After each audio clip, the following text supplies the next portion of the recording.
Welcome back to another episode of NHTV. In today's episode, I'm going to talk to you about the OnePlus 3 and why this phone should be considered the best of 2016, even without having me review any of the other flagships of 2016.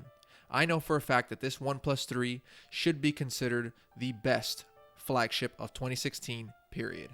Now, without further ado, let's take a look at my review of the OnePlus 3. I've had two previous OnePlus phones before the OnePlus 3, and both of them were exceptional phones. Before I get into the specs and my review, I'll just come out and already say the price for buying into this phone. It's $399 unlocked, and unlike previous OnePlus phones in the past, it does not require an invite to buy it. It is still not available in any carrier stores, but is available on their website at www.oneplus.net. Now, why would I make such a big claim about this phone? The 1080p AMOLED screen is not as good as the Samsung QHD panels. In fact, you can say Samsung has already been there and done that since the GS4. But screen resolution is not everything, and this panel performs well enough to not make you have FOMO or fear of missing out because you don't have the 2K display. Overall, the screen has punchy colors and great viewing angles, and will get you through your day-to-day viewing experience. Well, what about the camera? Is it any better than the Nexus 6P or the Galaxy S7? Yes and no. In daylight photography, the 16 megapixel optically stabilized rear camera performs exceptionally well with tons of detail and nice balance throughout the shot. Colors don't necessarily pop, but have enough saturation with true to life colors to make you appreciate the shot you've just taken. Low light photography is not bad as well, but not as good as the flagships mentioned above. There seems to be a lot of sharpening and post-processing going on in the shot that I wish wasn't present. I'm sure some of that can be tweaked in the manual mode, but really, who has time to tweak the settings on the manual mode anyways? Besides manual mode, there are other features in the software like panorama, HDR, HQ or high quality, and time-lapse. Video recording is also good on the OnePlus 3 with the ability to shoot up to 4K in resolution. Recording stays stable while moving the camera around, and overall it performs well, but nothing really to brag about. Something to brag about is the front-firing 8 megapixel camera, which takes very clear shots and bests the front camera of the other flagships. Overall, both cameras perform well, but it's not the same feeling I get when I take a great picture with my Nexus 6P. The screen and camera aren't class leaders, so you may ask, Nick, where does this phone excel? For starters, I would say it excels in the design department. Although it looks highly similar to the HTC One M9 of 2015, I think that this phone looks much better. Both phones have an all-metal unibody design, and both have similar dimensions around the phone, but this phone packs a much larger 5.5-inch display. Also, it is more rounded and fits in your hand perfectly. I've never felt a phone that fits in the palm of my hand so perfectly as this phone does, with enough heft to notice the premium materials. My only complaint about this design is the button placement. I wish the volume rocker was near the power button, and I wish the alert slider wasn't so far out of place that oftentimes it's impossible to change with one hand. This is a beautiful smartphone either way you look at it, and OnePlus did a great job designing it. Besides design, OnePlus has knocked it out of the park in terms of internal specs. It has a whopping Snapdragon 820 with a ludicrous 6GB of RAM. That's more RAM than most laptops and most likely overkill, but it is surely welcome.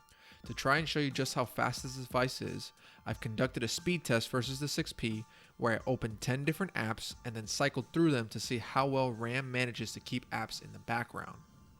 The OnePlus 3 was able to cycle through and open all of the apps within a minute and 37 seconds. This is extremely fast, and this is attributable to the Snapdragon 820 and 6GB of RAM, compared to the Nexus 6P, which in the same tasks was only able to complete it within 2 minutes and 30 seconds. This is highly attributable to Pokemon Go taking up much more time to load in the background, twice on the 6P, than in the OnePlus 3 that was already open. This is an extreme win for the OnePlus 3 in this category. With all of that efficiency comes impressive battery life. The 3000 mAh battery in this phone goes over 4 hours of screen on time with ease, which has been a recurring theme for most 2016 flagships. Seriously, this phone, out of the 2 to 3 weeks that I've been testing it, has never died throughout the day. But the more interesting part of this phone's battery life is dash charging. Dash charging allows for fast charging via a large 5-volt charging adapter and a special USB Type-C cable. The claim is 63% of a full charge in just 30 minutes. In order to test out this dash charging, I put the phone to charge for around 17 minutes, and achieved 37% of battery life. That equates to about a little over 2% over the 30-minute period. That's around 60 to 67% of that claim that OnePlus 3 is throwing around, and I would agree that it's able to reach that claim in certain situations. Maybe not all, but it doesn't really matter.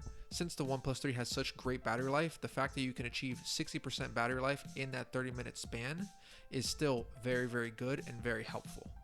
Let's move on to the fingerprint scanner. The fingerprint scanner on the OnePlus 3 is the second iteration for OnePlus.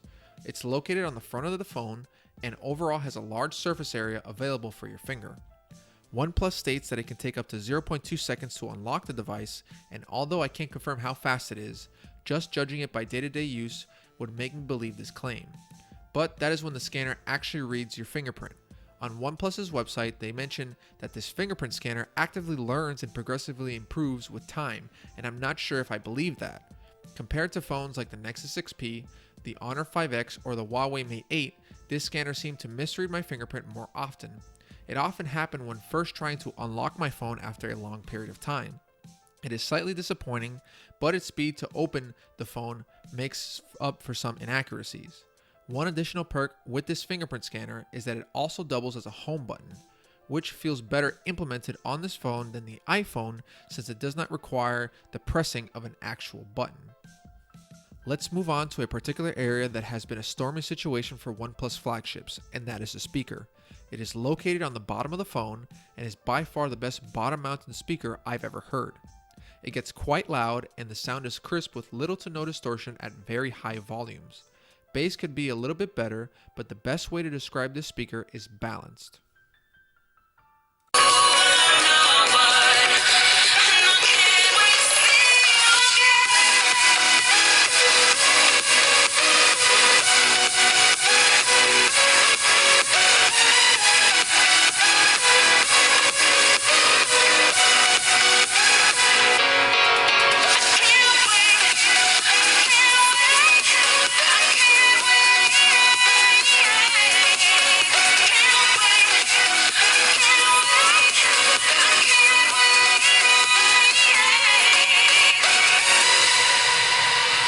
So I have covered just about every aspect of this phone, but there is one category where the OnePlus 3 truly shines: software.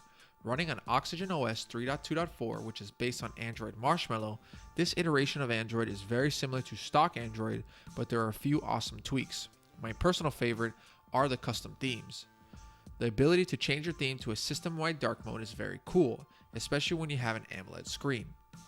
Also, there are custom accents as well that can provide an extra sense of customization.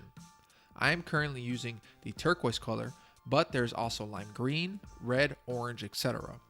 OnePlus has also included custom off-screen gestures like double tapping to wake, drawing a C while the phone is off to open the camera, and more. One interesting feature of the software is the shelf. The shelf is a secondary home screen on the far left that allows for widgets and access to frequent contacts to be scored on one screen. While it is useful and I see lots of value in this feature, I wish it had more functionality like Blink Feed or Google Now. Other features that come with this software include a night mode, the ability to change between on-screen buttons and capacitive buttons, custom actions for a long press or double tap for certain actions with the capacitive buttons, and the list goes on and on. The main point is that this software has really gone a long way for OnePlus. My take on it is that it is what stock Android should look like from the factory, which is a big win in my book for OnePlus. So you have seen what the OnePlus 3 has had to offer, but honestly, the experience with this phone is much better when using it in person. I'm not sure why it has such a great appeal to me, but I really believe that this phone is the best of 2016 to this point.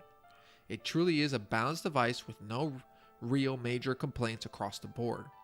That is why this phone will now become my new daily driver. I'm not even sure if there is anything that this phone does any better than the 6P, but I know for a fact that this phone is the one to keep. Well, until the next Nexus comes out in the next few months. Thanks again for watching this review of the OnePlus 3. If you like this video, then make sure to click the thumbs up button and also subscribe to my channel for all of my future content. Also, be sure to follow me on Twitter at NickCurrentTV and leave a comment below with any questions that you may have. Thanks again, guys, and I'll catch you in the next episode.